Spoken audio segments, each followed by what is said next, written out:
মোহাম্মদ জুয়েল রানা লাফি। আমি একজন এনসিবি কর্মী এবং জুলাই যোদ্ধা। আমার বাবা মোহাম্মদ কামরুল ইসলাম কাঞ্চন একজন সুনামধন্য ব্যবসায়ী। আমার মা মারা যাওয়ার পর সলঙ্গা বাজারে মোহাম্মদ ফারজানা আক্তার ধন্নাকে তার সাথে বিবাহ বন্ধনে আবদ্ধ হয়। গত আপনার গত 1-3 ও 26 তারিখে মঙ্গলবার রাত্রে আমার বাবা তার বিবাহিত স্ত্রীর সাথে তার শ্বশুর বাড়ি দেখা করতে যায়।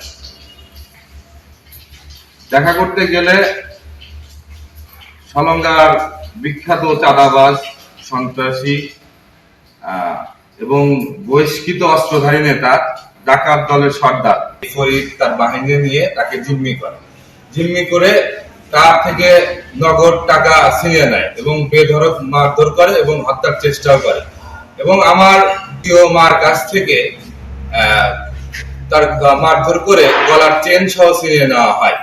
স্যার, কদিন ধরে কোমরে ব্যথা। এসপি হাসপাতালে চলে যাও। এসপি হাসপাতাল, প্রতিভাদীপ্ত চিকিৎসক ডক্টর এস চক্রবর্তী। অপারেশন বিহীন হাঁটু, কোমর, প্যারালাইসিস সহ আন্তর্জাতিক মানের চিকিৎসা ও রোগ মুক্তির নিশ্চয়তা। এসপি হাসপাতাল অত্যাধুনিক চিকিৎসা সেবায় অতুলনীয়।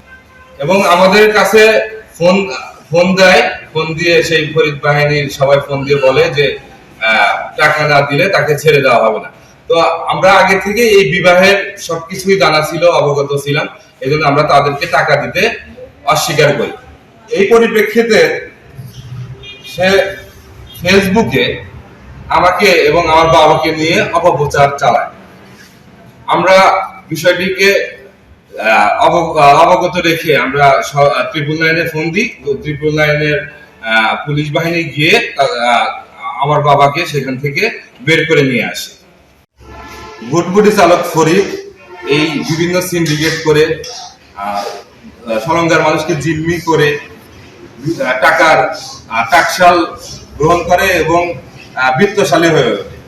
চাঁদাবাজি, চুরি, ডাকাতি সহ সলঙ্গা থানায় এই বহিষ্কৃত অস্ত্রধারী বিএনপি নেতার নামে বিভিন্ন ধরনের অভিযোগ আছে এবং 4 থেকে 5টি মামলা দায়ের করা হয়েছে। তারপর আমার দ্বিতীয় মা তিনি বাদী হয়ে সলঙ্গা থানায় পরদিন একটি মামলা দায়ের করে। মামলায় জামিন পেয়ে সেই ফরিদ বাহিনী আমাদেরকে বিভিন্ন ধরনের হুমকি দেয়।